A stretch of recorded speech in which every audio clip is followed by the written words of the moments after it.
नमस्कार विद्यार्थी मित्रांनो, मराठी नोकरी यूट्यूब चॅनलवर आपल्या सर्वांचं स्वागत आहे. मित्रांनो, आज आपण या व्हिडिओमध्ये पहा सर्व स्पर्धा परीक्षेसाठी महत्त्वाचे असणारे 20 जनरल नॉलेजचे प्रश्न पूर्ण स्पष्टीकरणासह पाहणार आहोत. आणि मित्रांनो, हे जे प्रश्न आहेत पहा पोलीस भरती, तलाठी भरती, वनरक्षक भरती आणि आरोग्य विभाग भरतीसाठी महत्त्वाचे आहेत. मुख्यतः या व्हिडिओतील जे काही प्रश्न आहेत आपण वनरक्षक भरतीच्या जुन्या प्रश्नपत्रिकेतील पाहत आहोत. आणि यामध्ये पहा आपल्याला नेहमी विचारलेले जे काही प्रश्न आहेत कशाला वनरक्षक भरतीसाठी, त्यातील आपण 20 प्रश्न जे आहेत हे आपण संदर्भ आणि स्पष्टीकरणासह घेत आहोत.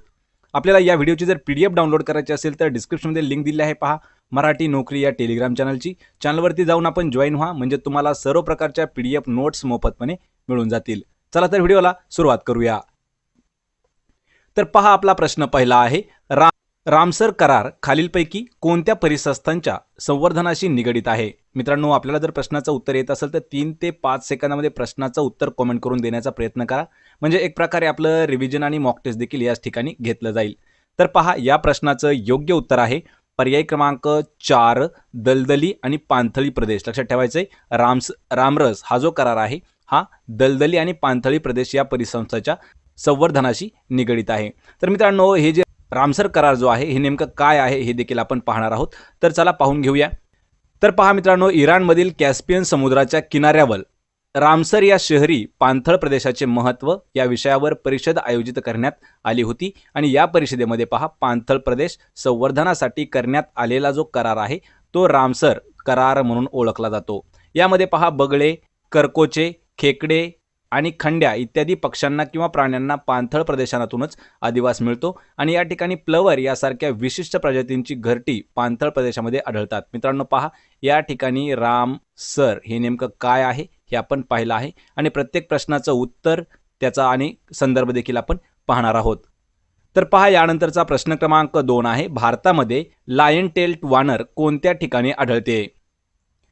याचं उत्तर आहे पहा पर्याय क्रमांक 3, तर पश्चिम घाटामध्ये पहा कोणत्या या नावाचं आहे, लायन टेल्ड किंवा लायन टेल या नावाचं जे वानर आहे हे पश्चिम घाटामध्ये आढळतं. पर्याय 3 या प्रश्नाचं आपल्या योग्य उत्तर आहे. तर आपण मित्रांनो पश्चिम घाटाविषयी माहिती याच प्रश्नामध्ये आपण पाहून घेणार आहोत.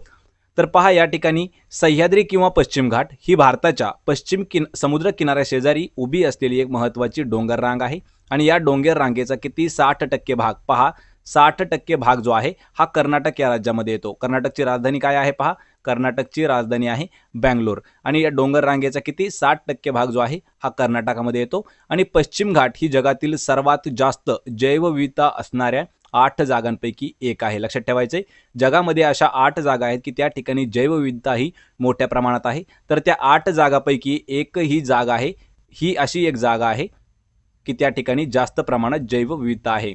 तसेच पश्चिम घाटामध्ये 4 प्रकारची जंगले आढळतात. लक्षात ठेवा. आणि पश्चिम घाटात लायन टेल वानर देखील आढळून आले आहे. आणि हे वानर पहा दक्षिण भारतामध्ये देखील आढळून येतं. कोणत्या नावाचं आहे, लायन टेल या नावाचं एक वानर आहे.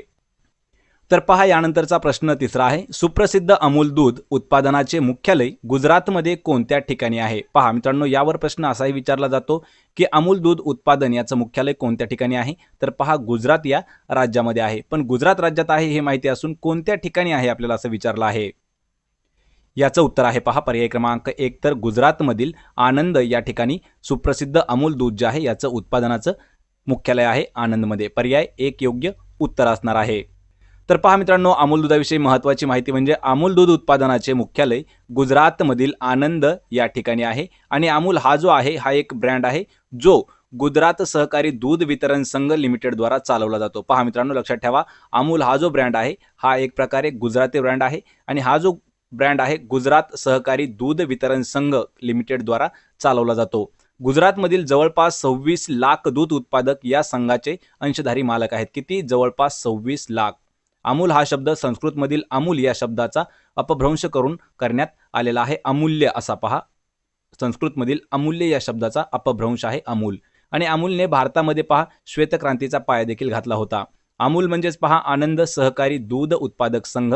याची जी स्थापना आहे ही 14 डिसेंबर 1946 रोजी गुजरात राज्यामध्ये करण्यात आलेली होती. लक्षात ठेवायचे, प्रत्येक प्रश्नाचं उत्तर आपल्याला लगेच दिलं आहे आणि त्यासोबतच आपण प्रत्येक प्रश्नाचं स्पष्टीकरण देखील या व्हिडिओमध्ये घेत आहोत.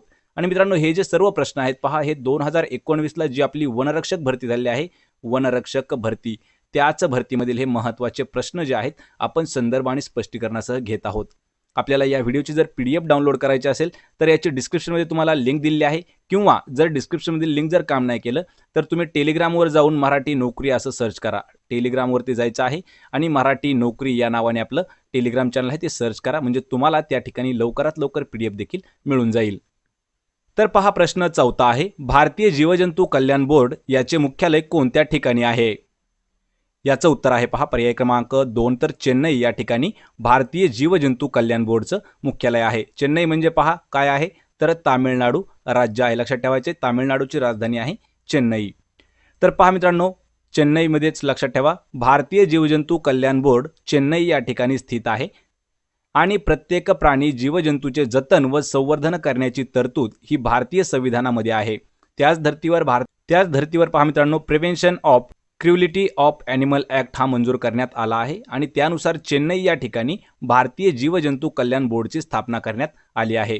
मुंगीपासून ते हत्तीपर्यंतचे जे काही सर्व जीवजंतू आहेत त्यांच्यावरती कोणत्याही प्रकारचा अत्याचार होऊ नये असा जो उद्देश आहे हा या संस्थेचा उद्देश आहे. संस्था कोणती आहे? भारतीय जीवजंतू कल्याण बोर्ड चेन्नई. तर पहा प्रश्न क्रमांक 5 आहे, शरावती जलविद्युत प्रकल्प खालीलपैकी कोणत्या ठिकाणी स्थित आहे? पहा या ठिकाणी एक जलविद्युत प्रकल्प दिला आहे शरावती नावाचा, तर तो कोणत्या ठिकाणी आहे? याचं उत्तर आहे पहा पर्याय क्रमांक 3 कर्नाटक या राज्यामध्ये येतो शरावती जलविद्युत प्रकल्प. तर मित्रांनो, आपण शरावती जलविद्युत प्रकल्पाविषयी थोडीशी माहिती जाणून घेऊया. तर पहा, शरावती ही भारताच्या कर्नाटक राज्यातील एक महत्त्वाची नदी आहे आणि ही कर्नाटकात शिमोगा जिल्ह्यातील अंबुतीर्थ नावाच्या एका गावाजवळ उगम पावते. 128 किलोमीटर पश्चिमेकडे वाहत जाऊन ही समुद्राला मिळते. जोग धबधबा जो आहे हा आशियातील सर्वात उंच धबधबा जो आहे हा शरावती याच नदीवर आहे आणि शरावती पहा लक्षात ठेवा त्यावरती शरावती जलविद्युत प्रकल्प देखील आहे. या विद्युत प्रकल्पाची क्षमता 1035 मेगावॅट एवढी आहे आणि महाराष्ट्रातही मोठी 5 जलविद्युत प्रकल्प देखील आहेत. लक्षात ठेवायचे, शरावती ही नदी जी आहे शरावती ही कर्नाटक राज्यातील महत्त्वाची एक नदी आहे. कर्नाटक राज्याची राजधानी पहा बेंगलोर ही कर्नाटकची राजधानी आहे आणि शरावती जो जलविद्युत प्रकल्प आहे याची जी क्षमता आहे 1035 मेगावॅट एवढी त्याची क्षमता आहे. लक्षात ठेवायचं आहे. आणि जो जोग धबधबा आहे, जोग धबधबा हा शरावती नदीवरतीच आहे. आशियातील सर्वात उंच धबधबा देखील आहे जोग धबधबा आणि तो आहे शरावती नदीवरती. लक्षात ठेवायचं आहे. पर्याय क्रमांक 3 कर्नाटक या राज्यामध्ये आहे. प्रश्न क्रमांक 6 आहे, भारतातील 4G सेवा प्रदान करणारी पहिली भारतीय दूरसंचार कंपनी कोणती होती? याचं उत्तर आहे पहा पर्याय क्रमांक 2 तर एअरटेल ही जी कंपनी आहे ही आपल्या भारतातील पहिली 4G सेवा प्रदान करणारी म्हणजे देणारी सर्वात पहिली टेलिकॉम कंपनी होती. पहा एअरटेल कंपनी. पर्याय 2 योग्य उत्तर आहे. तर मित्रांनो, आपण एअरटेल विषयी थोडीशी माहिती या प्रश्नामध्ये जाणून घेणार आहोत. तर पहा, भारतीय एअरटेल कंपनी ही दूरसंचार व्यवसाय करणारी एक मोठी कंपनी असून ही कंपनी फिक्स लाईन तसेच ब्रॉडबँड सेवा सुद्धा पुरवते आणि या कंपनीची जी स्थापना आहे ही 7 जुलै 1995 या रोजी झाली असून याचं जे मुख्यालय आहे हे दिल्ली या ठिकाणी आहे. प्रमुख आंतरराष्ट्रीय कंपनी वोडाफोनची एअरटेलमध्ये आंशिक भागीदारी देखील होती आणि 2005 साली कंपनीला आशिया पॅसिफिक ICT अवॉर्ड देखील मिळालेला आहे. कधी? पहा 2005 साली एअरटेल कंपनीला कोणता आशिया पॅसिफिक ICT अवॉर्ड जो आहे हा मिळालेला आहे आणि भारतामध्ये सर्वात प्रथम 4G सेवा आणण्याचा किंवा प्रदान करण्याचा मान एअरटेल या कंपनीला मिळालेला आहे. यावर प्रश्न आपल्याला पोलीस भरतीमध्ये एक वेळा विचारण्यात आला होता की आपल्या भारतात सर्वात पहिली 4G सुरू करणारी 4G सेवा सुरू करणारी टेलिकॉम कंपनी कोणती होती? लक्षात ठेवायचे मित्रांनो, एअरटेल ही जी कंपनी आहे ही भारतामध्ये सर्वात पहिल्यांदा 4G सेवा आणणारी कंपनी होती. हिची जी स्थापना आहे पहा 7 जुलै 1995 या रोजी झालेली आहे आणि हेडक्वार्टर जे आहे ते आहे पहा दिल्ली या ठिकाणी हेडक्वार्टर आहे. प्रश्न क्रमांक 7 आहे, कोणते राष्ट्रीय उद्यान भरतपूर राजस्थान येथे वसलेले आहे? पहा खालीलपैकी असं कोणतं राष्ट्रीय उद्यान आहे जे भरतपूर राजस्थान या ठिकाणी आहे? याचं उत्तर आहे पहा पर्याय क्रमांक 4 केवलादेव राष्ट्रीय उद्यान. हे जे आहे हे भरतपूर या ठिकाणी आहे. आणि मित्रांनो, पर्याय क्रमांक 4 उत्तर आहे. याची विषयी आपण थोडीशी माहिती घेऊया. तर पहा, केवलादेव राष्ट्रीय उद्यान हे राजस्थानमधील भरतपूर या ठिकाणी स्थित आहे आणि हे उद्यान राष्ट्रीय उद्यान आधी भरतपूर पक्षी विहार, लक्षात घ्या, भरतपूर पक्षी विहार या नावाने ओळखले जायचे. या अभयारण्याला 1971 मध्ये संरक्षित पक्षी अभयारण्य म्हणून घोषित करण्यात आलं आहे. आणि 1985 मध्ये या अभयारण्याला राष्ट्रीय उद्यान म्हणून दर्जा देण्यात आला आहे. कधी? 1985 या वर्षी. आणि हे राष्ट्रीय उद्यान 29 चौरस किलोमीटर क्षेत्रामध्ये पसरलेलं असून पक्षी या ठिकाणी हिवाळ्यामध्ये जास्त प्रमाणात येतात आणि हे उद्यान जवळपास 100 वर्षापूर्वी भरतपूरच्या महाराजांनी बांधलेलं आहे. लक्षात ठेवायचं आहे 1985 मध्ये याला राष्ट्रीय दर्जा देण्यात आलेला आहे. पर्याय प्रश्न क्रमांक 8 आहे, महाराष्ट्रातील खालीलपैकी कोणत्या जिल्ह्यामधील पर्यावरणाचा अभ्यास करण्याचे कार्य गाडगीळ समितीमध्ये होते? याचं उत्तर आहे पहा पर्याय क्रमांक 1 सिंधुदुर्ग व रत्नागिरी. लक्षात ठेवा पर्याय क्रमांक 1 याचं उत्तर आहे, जे की सिंधुदुर्ग आणि रत्नागिरी या जिल्ह्यामधील पर्यावरणाचा अभ्यास करण्याचं जे काम होतं हे गाडगीळ समितीमध्ये होतं. गाडगीळ समितीविषयी आपण थोडीशी मित्रांनो माहिती देखील आपण घेऊया. महाराष्ट्रातील रत्नागिरी व सिंधुदुर्ग या जिल्ह्यामध्ये पर्यावरणाचा अभ्यास करण्यासाठी एक समिती नेमण्यात आली होती. लक्षात घ्या. आणि सह्याद्री किंवा पश्चिम घाट यांचा अभ्यास करण्यासाठी माधव गाडगीळ यांच्या अध्यक्षतेखाली ही जी समिती आहे ही नेमण्यात आली होती. 1989 साली पश्चिम घाटातील पहिले संवेदनशील परिक्षेत्र जाहीर केले गेले. त्यानंतर 2000 साली प्रणव समितीने या परिक्षेत्राच्या व्यवस्थापनासाठी कोणतेही निकष सुचवले नाहीत. त्यामुळे 2010 लक्षात घ्या, त्यामुळे 2010 मध्ये गाडगीळ समिती यावरील उपाययोजना सुचवण्यासाठी त्यांना नियुक्त करण्यात आलं होतं.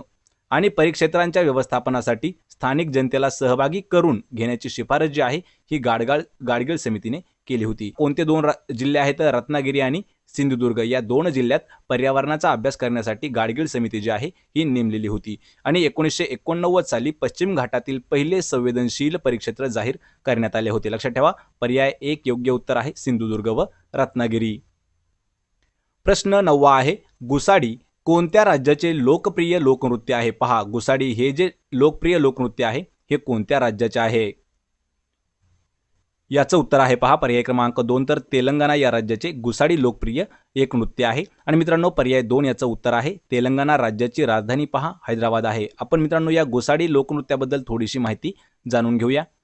तर पहा तेलंगणा हे जे आहे हे भारतातील 29व्या क्रमांकाचं राज्य आहे. लक्षात घ्यायचं. पण या ठिकाणी सध्या भारतामध्ये आपल्या टोटल 28 राज्य आहेत, कारण की 2019 मध्ये जम्मू आणि काश्मीर जे आहे पहा जम्मू काश्मीर हे जे आहे हे राज्य नसून तो एक केंद्रशासित प्रदेश आहे. लक्षात ठेवायचं आहे. त्यामुळे 28व्या क्रमांकाचं राज्य आहे सध्याचं तेलंगणा. म्हणजे स्थापन झालं त्यावेळेस ते 29व्या क्रमांकाचं होतं. त्यानंतर जम्मू काश्मीर हे जे आहे केंद्रशासित प्रदेशामध्ये मोडलं गेलं. म्हणून सध्या भारतामध्ये 28 राज्य आणि 8 केंद्रशासित प्रदेश आहेत. तसेच हैदराबाद ही जी आहे ही तेलंगणा राज्याची राजधानी आहे. आणि गुसाकी हे जे आहे हे तेलंगणा राज्याचे लोकनृत्य आहे. लक्षात घ्यायचंय गुसाकी. आणि गुसाडी हे जे आहे हे नृत्य गोंड जातीच्या लोकांचे नृत्य आहे. पहा या ठिकाणी तेलंगणा राज्याचं कोणतं आहे? गुसाकी. आणि जे तेलंगणामधील गोंड जातीचे लोक आहेत त्यांचं आहे पहा गुसाडी. लक्षात ठेवायचं मित्रांनो. आणि हे जे नृत्य आहे हे दर दसऱ्याला सुरू होतं आणि दिवाळीला संपन्न होतो. 29 एप्रिल हा जो आहे हा जागतिक नृत्य दिन म्हणून साजरा केला जातो. यावर आपल्याला एक वर्ष प्रश्न विचारण्यात आला होता. जागतिक नृत्य दिन 29 एप्रिलला साजरा करण्यात जातो. यक्षगान आणि इत्तरी हे जे आहे ते कर्नाटक राज्याचे लोकनृत्य प्रकार आहेत. पहा कोणते कोणते? यक्षगान आणि इत्तरी. त्याचप्रमाणे कथकली आणि भरतनाट्यम. पहा कथकली हे जे आहे हे केरळचं आहे आणि भरतनाट्यम हे जे आहे हे तामिळनाडूचं आहे लोकनृत्य आहे. लक्षात ठेवायचं आहे. तामिळनाडू याची राजधानी आहे चेन्नई. केरळ याची राजधानी आहे तिरुवनंतपुरम. आणि तेलंगणाची राजधानी आहे पहा हैदराबाद. या ठिकाणी जर आपल्याला आंध्र प्रदेश विचारलं गेलं तर आंध्र प्रदेशची नवीन राजधानी आहे पहा अमरावती. महत्त्वाचे प्रश्न आहेत मित्रांनो हे देखील. आणि सर्व प्रश्न आपल्याला वनरक्षक भरतीसाठी विचारण्यात येणारे प्रश्न आहेत. प्रश्न क्रमांक 10 आहे, प्रसिद्ध पर्यावरणवादी सुंदरलाल बहुगुणा कोणत्या आंदोलनाशी संबंधित होते? याचं उत्तर आहे पहा पर्याय क्रमांक 2 तर चिपको आंदोलनाशी संबंधित होते सुंदरलाल बहुगुणा. तर मित्रांनो चिपको आंदोलन काय होतं तर थोडक्यात आपण हे पाहून घेऊया. तर पहा चिपको आंदोलन हे जे आहे हे झाडांना वाचवण्यासाठी केलेलं एक आंदोलन होतं. या आंदोलनामध्ये लोक जे आहेत पहा जे तोडणारा वृक्ष आहे त्या झाडाला ते कवटाळून ठेवत असतं. म्हणजे झाडाला एक प्रकारे ते मिठी मारून बसायचे. जे झाड आपल्याला तोडायचं आहे त्या झाडाला ते मिठी मारून ठेवायचे. आणि सुंदरलाल बहुगुणा हे जे आहेत ते प्रख्यात पर्यावरणवादी तसेच चिपको आंदोलनाचे प्रणेते होते. मित्रांनो 2019च्या पोलीस भरतीसाठी प्रश्न आपल्याला विचारण्यात आला होता. सुंदरलाल बहुगुणा हे कोण होते? तर लक्षात ठेवायचे एक पर्यावरणवादी होते आणि चिपको आंदोलनाचे ते प्रणेते देखील होते. म्हणजे त्यांनी सुरू केलेलं होतं. महात्मा गांधीजींच्या तत्वावरून अनुसरून सुंदरलाल बहुगुणा यांनी ब्रिटिश सरकारविरुद्ध लोकांना एकत्र देखील केलेलं काम त्यांनी केलं होतं.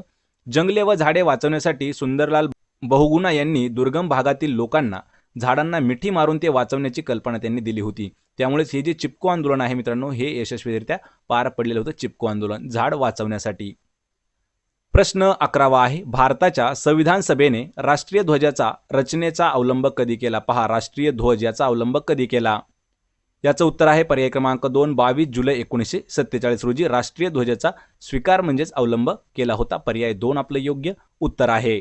तर मित्रांनो पहा, भारतीय राष्ट्रध्वज 22 जुलै 1947 रोजी भारत देशाला स्वातंत्र्य मिळण्याच्या 24 दिवस आधी अंगीकारला गेला होता आणि भारताच्या राष्ट्रीय ध्वजामध्ये पहा एकूण 4 रंगाचा वापर केला जात आहे. लक्षात ठेवायचे, सध्या आपण म्हणतो पहा राष्ट्रध्वजामध्ये 3 रंग असतात, पण टोटल 4 रंग असतात. त्यामध्ये पहा जो केसरी रंग आहे हा त्याग व शौर्याचा रंग आहे, पांढरा जो आहे हा शांतीचं प्रतीक आहे आणि यामध्ये पहा निळा जो रंग असतो, अशोक चक्र जो असतो निळ्या रंगाचं, ते 24 आऱ्यांचं असतं. पहा 24 आरे त्यामध्ये असतात आणि 24 तास प्रगतीकडे वाटचाल करण्याचा हा दर्शवतो. पहा जे आरे आहेत हे 24 असून 24 तास प्रगतीकडे वाटचाल, आणि जो हिरवा रंग असतो हा समृद्धी, अशा प्रकारचे 4 रंग आणि त्यांचा अर्थ होतो. मधल्या पांढऱ्या पट्ट्यावर निळ्या रंगाचं महत्त्वाचं म्हणजे एक अशोक चक्र असतं आणि तिरंग्याची रचना मच्छलीपट्टणम येथील पिंगली व्यंकय्या यांनी केलेली आहे. पर्याय या प्रश्नाचं उत्तर असणार आहे. प्रश्न क्रमांक 12 आहे, महाराष्ट्रात सर्वात जास्त वन्यजीवन अभयारण्य कोणत्या विभागात आहे? याचं उत्तर आहे पहा पर्याय क्रमांक 3, विदर्भामध्ये. राज्यामध्ये आपल्या सर्वात जास्त वन्यजीवन जे आहे, वन्यजीवन अभयारण्य हे विदर्भात येतं. पर्याय 3 योग्य उत्तर आहे. तर पहा मित्रांनो, विदर्भ हा महाराष्ट्र राज्याच्या ईशान्य दिशेला असणारा एक प्रदेश आहे आणि या विदर्भाचे 2 उपविभाग आहेत. एक अमरावती आणि दुसरा नागपूर, असे 2 उपविभाग पडतात. विदर्भाचे क्षेत्रफळ हे जे आहे हे महाराष्ट्राच्या क्षेत्रफळापैकी 31.6% एवढं आहे आणि विदर्भात एकूण 16 अभयारण्य आहेत.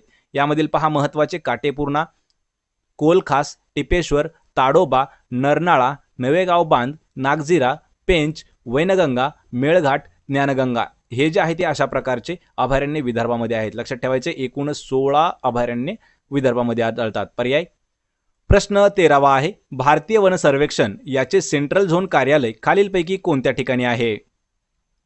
याचं उत्तर आहे पहा पर्याय क्रमांक 1, नागपूर या ठिकाणी भारतीय वन सर्वेक्षण सेंट्रल झोन याचं मुख्यालय किंवा कार्यालय आहे. पर्याय 1 योग्य उत्तर आहे.